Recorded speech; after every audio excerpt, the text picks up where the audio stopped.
আমি অত্যন্ত দুঃখের সঙ্গে আপনাদেরকে জানাচ্ছি যে মধ্যপ্রাচ্যে চলমান যে সংঘাত তাতে বাংলাদেশের 2 জন নাগরিক নিহত হয়েছেন এবং 7 জন আহত হয়েছেন। এটা আমাদের জন্য একটা বড় শোক বার্তা। যারা আহত হয়েছেন তাদের পাশে আমাদের রাষ্ট্রদূত তারা গেছেন, ছুটে গেছেন। আমাকে ইতিমধ্যে কুয়েতের পররাষ্ট্রমন্ত্রী এবং বাহরাইনের পররাষ্ট্রমন্ত্রী ফোন করেছিলেন এবং কাতারের পররাষ্ট্র প্রতিমন্ত্রী। তারা সকলে আমাদের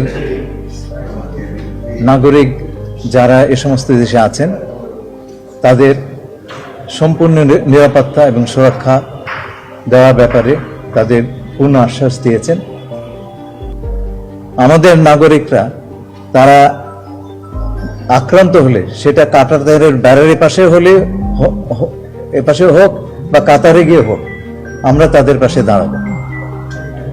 আমাদের সবচাইতে বড় জাতীয় স্বার্থ হচ্ছে আমাদের জনগণ।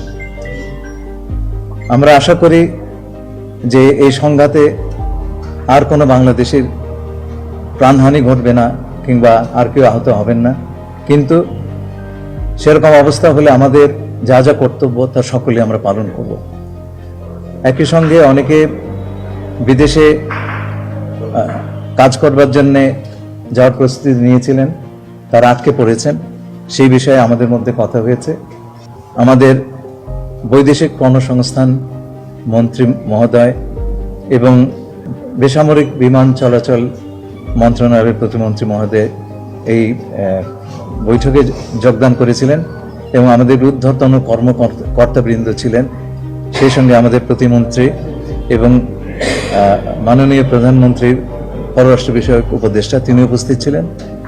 আমরা যারা আটকে পড়েছেন তাদের যখন বিমান চলাচল শুরু হবে দ্রুততম সময়ে তাদেরকে যাবার বন্দোবস্ত করে দেওয়ার সকল প্রকার কার্যক্রম আমরা সম্পন্ন করার ব্যবস্থা নিয়েছি এবং আশা করি আমরা দ্রুততার সঙ্গে এবং মসৃণভাবে এই কাজটি করতে পারবো।